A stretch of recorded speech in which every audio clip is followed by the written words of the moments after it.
Hello friends, आपका स्वागत है हमारे यूट्यूब चैनल इजी आरपीएससी में। इस वीडियो में हम आरपीएससी और आरएसएम एसएसबी की पिछली परीक्षाओं में एलिमेंट्स ऑफ कॉरस्पॉन्डेंस के जो भी क्वेश्चन पूछे गए हैं उनको इस वीडियो में हम डिस्कस करेंगे। ओके, तो एलिमेंट ऑफ कॉरस्पॉन्डेंस में क्या क्या आते हैं? एक तो letters, notice, tenders, circular, email, memorandums, ये सब किस में आते हैं? एलिमेंट्स ऑफ करस्पॉन्डेंस में आते हैं। ओके, तो इनके जो भी क्वेश्चन पूछे गए हैं आरपीएससी और आरएसएम एसएसबी की पिछली परीक्षा में, उनको इस वीडियो में हम डिस्कस करेंगे। ओके, ये आपके आरपीएससी एसीएफ के सिलेबस में भी है, एलडीसी एग्ज़ाम में भी इसके क्वेश्चन पूछे जाते हैं, आरपीएससी फर्स्ट ग्रेड, इन सभी एग्जामों में क्वेश्चन पूछे जाते हैं इससे। ओके, तो शुरू करते हैं। पहला क्वेश्चन है कि if you don't know recipient's name, how would you address the person and close the letter. अगर आपको है ना रेसिपिएंट यानी कि जो प्राप्त करता है, लेटर को प्राप्त कर रहा है, उसका अपन को नाम नहीं मालूम है, तो उसको कैसे एड्रेस करेंगे और जो लेटर है उसके लास्ट में हम क्या लिखेंगे। ओके, तो उसको एड्रेस करेंगे हम डियर सर और डियर मैडम।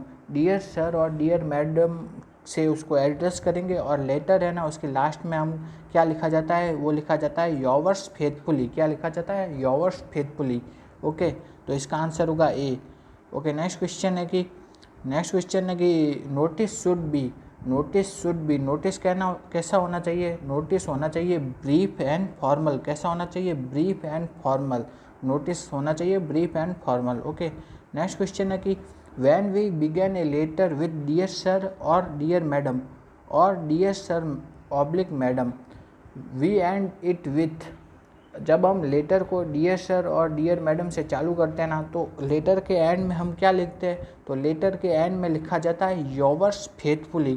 क्या लिखा जाता है? Yours faithfully. इसकी स्पेलिंग सही से देखना, YOURS, yours faithfully, FAITHFULLY, yours faithfully. ठीक है, तो लेटर के एंड में लिखा जाता है yours faithfully. Okay, next question है कि which of the following should be avoided in official letter. Official letter में किस चीज़ को अवॉइड किया जाता है? वो किया जाता है किसको? जार्गन्स को। किसको? जार्गन्स। जार्गन्स का मतलब होता है कि व्यर्थ शब्द, जैसे कि है ना उससे जो रेसिपिएंट है उसका हालचाल पूछना, उसके परिवार का हालचाल पूछना, इस टाइप के शब्दों को ऑफिशियल लेटर्स में अवॉइड किया जाता है। ठीक है, तो ऑफिशियल लेटर में किस चीज़ को अवॉइड किया जाता है? वह है जार्गन्स को। बाकी क्लियर डिटेल लिखी जाती है, पोलाइट वर्ड भी लिखे जाते हैं, फॉर्मल वर्ड ये भी लिखे जाते हैं, लेकिन जो जार्गन्स होते हैं ना उनको अवॉइड किया जाता है ऑफिशियल लेटर में। ओके, नेक्स्ट क्वेश्चन है कि रिक्त स्थान format is followed in writing business letter. Business letter को लिखते टाइम किस प्रकार का फॉर्मेट को फॉलो किया जाता है? तो वो किया जाता है ब्लॉक फॉर्मेट को। कौन से ब्लॉक फॉर्मेट को फॉलो किया जाता है? बिजनेस लेटर में। ओके, नेक्स्ट क्वेश्चन है कि in a formal letter what is the name given to the address and date at the top. तो टॉप पर जो एड्रेस और डेट को लिखी जाती है ना फॉर्मल लेटर में, उसको क्या नाम दिया जाता है? तो फॉर्मल लेटर में जो टॉप पर एड्रेस एंड डेट लिखी जाती है उसको नाम दिया जाता है हेडिंग। क्या नाम दिया जाता है? हेडिंग नाम दिया जाता है।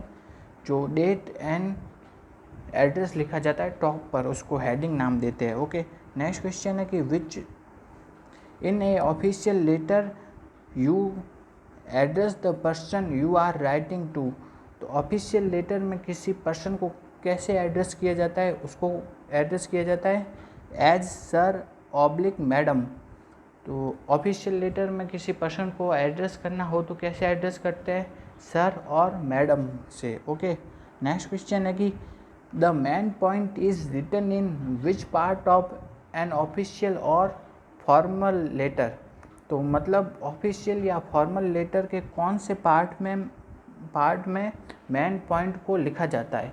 तो ऑफिशियल लेटर के जो बॉडी वाला पार्ट होता है ना, कौन सा पार्ट? बॉडी वाला पार्ट, उसमें मेन पॉइंट को लिखा जाता है। ओके, तो ऑफिशियल लेटर के बॉडी वाले पार्ट में मेन पॉइंट को लिखा जाता है। ओके, नेक्स्ट क्वेश्चन है कि which of the following makes an offer to supply goods and services. तो makes an offer to supply goods and services, तो जो गुड्स और सर्विसेज को सप्लाई करने का ऑफ़र कौन देता है? वो देता है टेंडर, क्या होता है, इसका आंसर होगा tender. Which makes an offer to supply goods and services, का आंसर है टेंडर। ओके, नेक्स्ट क्वेश्चन है कि modern business letter are usually written in. तो मॉडर्न बिजनेस लेटर होते हैं ना, वो किस में लिखे जाते हैं, वो लिखे जाते हैं फुल ब्लॉक स्टाइल में। कौन सी स्टाइल में, फुल ब्लॉक स्टाइल में लिखे जाते हैं modern business letter. Okay, next question है कि an official letter is written in खालिस्तान लैंग्वेज। तो ऑफिशियल लेटर कौन सी लैंग्वेज में लिखा जाता है, वो लिखा जाता है फॉर्मल लैंग्वेज में। कौन सी, फॉर्मल लैंग्वेज में लिखा जाता है official letter. Okay, next question है कि which of the following must be included in an official letter. Official letter में किस चीज़ को इंक्लूड करना बहुत ज़्यादा ज़रूरी है। तो अपन देखते हैं the address of the receiver. Address of the receiver को इंक्लूड करना ज़रूरी है ऑफिशियल लेटर में। हाँ, ये बात सही है। नेक्स्ट है कि greeting for the families of the receiver. तो रिसीवर की फैमिली के लिए ग्रीटिंग करना ज़रूरी नहीं होता है ऑफिशियल लेटर में, ठीक है। नेक्स्ट है कि an inquiry about the health of the receiver's family. Receiver की फैमिली की इंक्वायरी करना भी ज़रूरी नहीं होता है, किसमें, ऑफिशियल लेटर में नहीं की जाती है, ठीक है। द राइटर्स फ्यूचर प्लान, ये भी राइटर्स के फ्यूचर प्लान भी नहीं लिखे जाते हैं ऑफिशियल लेटर में। तो ऑफिशियल लेटर में किस चीज़ को लिखना मस्ट है, वह है address of the receiver. Receiver के एड्रेस को लिखना मस्ट है, किसमें, ऑफिशियल लेटर में। बाकी सब चीज़ें ये नहीं लिखी जाती है। ओके, नेक्स्ट क्वेश्चन है कि choose from the following an acceptable way of writing the date. ठीक है, तो लेटर होता है ना, उसमें कि कोई डेट लिखनी होती है ना, तो उसको दो तरीके से लिखी जाती है, ठीक है, वो देखना। तो सबसे पहले क्या लिखा जाता है, दो तरीके से लिखी जा सकती है, ठीक है। तो सबसे पहले फर्स्ट तरीका है वो, सबसे पहले क्या लिख दो, डेट लिख दो। मान लो यहाँ पे ये जो तारीख दी हुई है वो लिखी हुई है 15 मार्च 2016। तो सबसे पहले क्या, डेट 15, फिर लिखी जाती है मंथ, क्या लिखा था, मंथ मार्च, फिर उसके बाद में क्या लगाया जाता है, कॉमा लगाया जाता है, ठीक है, फिर 2016। इस तरीके से पहला तरीका तो ये है। दूसरा तरीके की बात करें अपन, तो दूसरे तरीके में क्या किया जाता है, मंथ को पहले लिख देते हैं। तो मार्च, मंथ को पहले लिख दिया मार्च 15 लिख दिया, उसके बाद में कॉमा, फिर 2016, इस तरीके से, ठीक है। तो ये बात ध्यान रखनी है कि जो डेट है और मंथ, इसके बीच में कॉमा कभी नहीं आता है। डेट और मंथ के बीच में कॉमा कभी नहीं आता है, ठीक है। इस दो तरीके से लिख सकते हैं। तो फर्स्ट है कि 15 मार्च 2016, यहाँ पे कॉमा नहीं है तो ये आंसर नहीं होगा। सेकंड है 15 कॉमा मार्च 2016, यहाँ पे कॉमा आ गया है तो ये भी नहीं होगा आंसर। नेक्स्ट है कि 15 मार्च ऑफ 2016, ये भी नहीं होगा। फोर्थ ऑप्शन है कि 15 मार्च कॉमा 2016, तो यही सही आंसर है, 15 मार्च कॉमा 2016, ठीक है। ओके, नेक्स्ट क्वेश्चन है कि which of the following is correct way of writing the address. Address को लिखने का करेक्ट वे क्या है। तो सबसे पहले क्या लिखा जाता है, एड्रेस को लिखना होता है ना, तो सबसे पहले उस आदमी का नाम लिखा जाता है, ठीक है। तो सबसे पहले नाम लिख दिया, श्री दिलबाग सिंह, सबसे पहले नाम लिखा, फिर उसके नीचे क्या लिखी जाती है, उसकी पोस्ट लिखी जाती है। तो श्री दिलबाग सिंह क्या है, डिप्टी डायरेक्टर। सबसे पहले नाम, फिर उसके नीचे उसकी पोस्ट लिखी जाती है। तो लिखने का सही तरीका हुआ श्री दिलबाग सिंह डिप्टी डायरेक्टर, इस तरीके से। ओके, नेक्स्ट क्वेश्चन है choose the correct answer this the first paragraph of the official letter should. तो ऑफिशियल लेटर का फर्स्ट पैराग्राफ कैसा होना चाहिए। तो उस जो ऑफिशियल लेटर है उसके फर्स्ट पैराग्राफ में क्या होना चाहिए, introduce the subject and indicate the purpose of writing. क्या होना चाहिए, introduce the subject and indicate the purpose of writing. तो ऑफिशियल लेटर के जो फर्स्ट पैराग्राफ में है ना, जो सब्जेक्ट को इंट्रोड्यूस करना चाहिए और राइटिंग के जो पर्पस है ना उसको क्या करना चाहिए, इंडिकेट करना चाहिए। ओके, नेक्स्ट क्वेश्चन है कि which of the following is a correct form of ending a letter. ठीक है, तो जब लेटर के एंड होता है ना लास्ट में, तो उस लेटर के मतलब जो एंड होता है उसमें क्या लिखा जाता है, तो लेटर के एंड में लिखा जाता है योवर्स फेथफुली। क्या, योवर्स फेथफुली।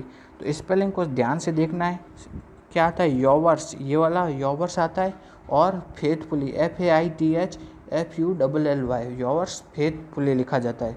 ठीक है, अपन को ये भी ध्यान रखना है कि योवर्स का जो पहला वाई होता है, पहला वर्ड है वाई, वो कैपिटल में आएगा, जबकि जो फेथफुली का जो पहला वर्ड है एफ क्या आएगा, स्मॉल आएगा। ठीक है, तो योवर्स फेथफुली, तो इसका आंसर होगा फर्स्ट, क्या होगा इसका आंसर, योर्स फेथफुली। लेटर के एंड में लिखा जाता है योर्स फेथफुली। ओके, नेक्स्ट है कि pick out the correct form of greeting और salutation in semi official letter.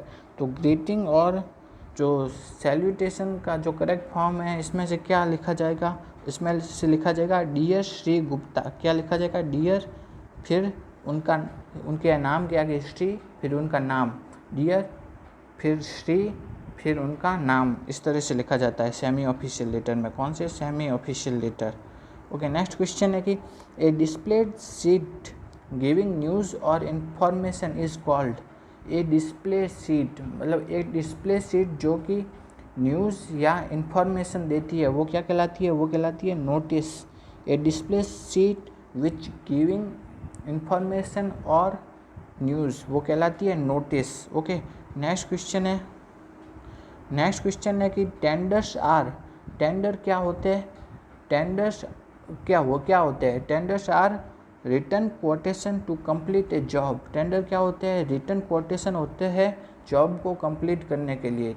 ठीक है, tenders are return quotation to complete a job. Okay, next question है कि which of the following is correct. कौन सा correct है। ठीक है, तो वो करेक्ट होगा योवर्स। किस तरह से लिखते हैं, योवर्स, फिर सिंसियरली, SINCERELY, योवर्स सिंसियरली। ये अपन को याद रखना है किस तरह से लिखा जाता है, योवर्स सिंसियरली, इस तरीके से लिखा जाता है। ठीक है, ये वाला भी गलत है, ये वाला भी गलत है, ये वाला भी गलत है, सही कौन सा है, सेकंड, योवर्स सिंसियरली।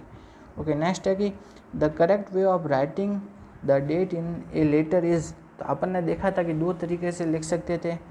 पहला तो क्या है कि है ना, डेट लिखो, फिर मंथ लिखो, डेट फिर मंथ, फिर क्या लिखो, कॉमा, फिर लिख दो ईयर। ये पहला मेथड। और सेकंड मेथड क्या है, पहले मंथ लिखो, फिर लिखो डेट लिखो, फिर कॉमा, फिर ईयर। ठीक है, इस दो तरीके से लिख सकते हैं। तो पहला है,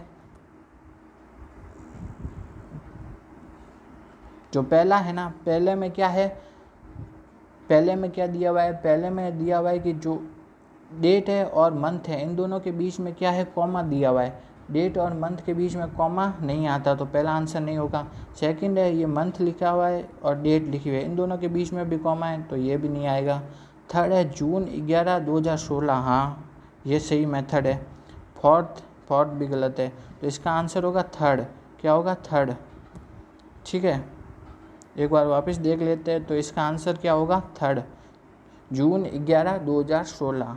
ओके, नेक्स्ट क्वेश्चन है कि at the close of a formal letter which begins with dear sir और मैडम वन मस्ट राइट।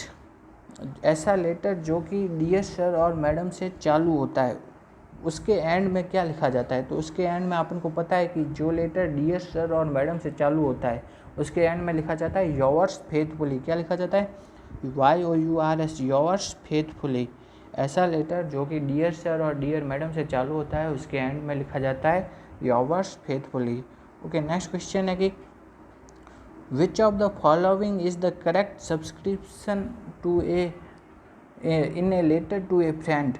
तो मतलब जो फ्रेंड को लेटर लिखा जाता है ना, उसमें क्या लिखा जाता है, उसमें लिखा जाता है योवर्स सिंसियरली।